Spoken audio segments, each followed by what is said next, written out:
I suppose that at one time or another, everybody loses something. Maybe it's a book, or maybe it's the key to your home. I don't know about you, but when I lose something like that, the first thing I do is to retrace my steps. At least in my mind, I go backwards in time, step by step, to remember where I put the thing that I lost. And then once I retrace my steps, I carefully reverse what I did wrong. I put the keys on the table where they're supposed to be, and the book goes back on the shelf. Retracing and reversing what I did is one of the best ways I know to find something that I've lost. Now, we've entitled this lesson, Paradise Lost and Found. And we'll focus our attention on Genesis chapter 2, verses 4 through 3:24, the story of Adam and Eve's sin in the Garden of Eden. We will see that Moses wrote about Adam and Eve losing paradise to encourage Israel to retrace and reverse the steps Adam and Eve took in that Garden of Eden. Only as Israel learned from this story could they hope to find paradise again. And we're going to see that the encouragement which Moses gave to Israel is also God's message for us today. By going back to the steps of Adam and Eve, Christians today can find paradise too. Our examination of Genesis chapters 2 and 3 will divide into three parts. First, we'll examine the literary structure of this passage. Second, we'll focus on the original meaning of these chapters to discern why Moses wrote them as he did for the children of Israel. And third, we'll draw attention to modern application by asking how the New Testament guides us toward the proper use of this passage in our lives. Let's begin with the literary structure of our passage. Although Genesis 2 through 3 is a rather long passage and touches on many topics, it actually forms a unified narrative. To understand this passage properly, we need to focus on these two chapters as one literary unit. Our examination of the literary structure in Genesis 2 and 3 will have two main concerns. First, we'll gain an overview of the major sections of the passage.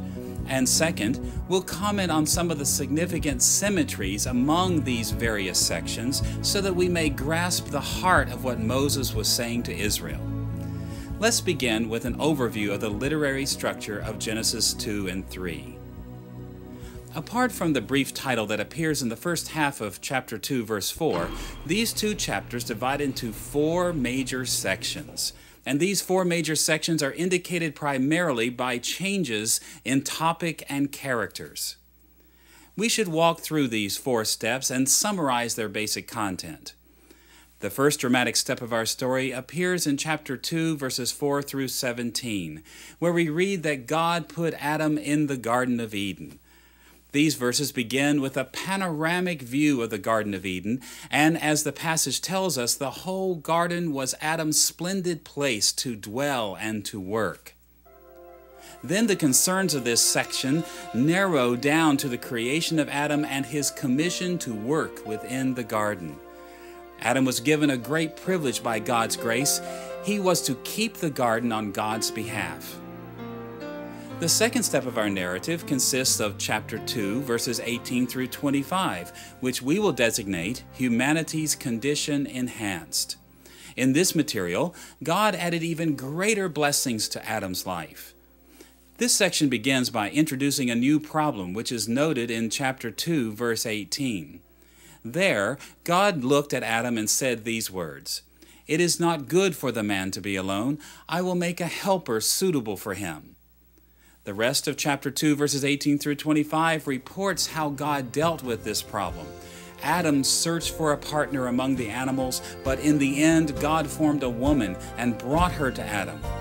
In this way, God greatly enhanced the wonderful creation that He had made already for Adam and Eve.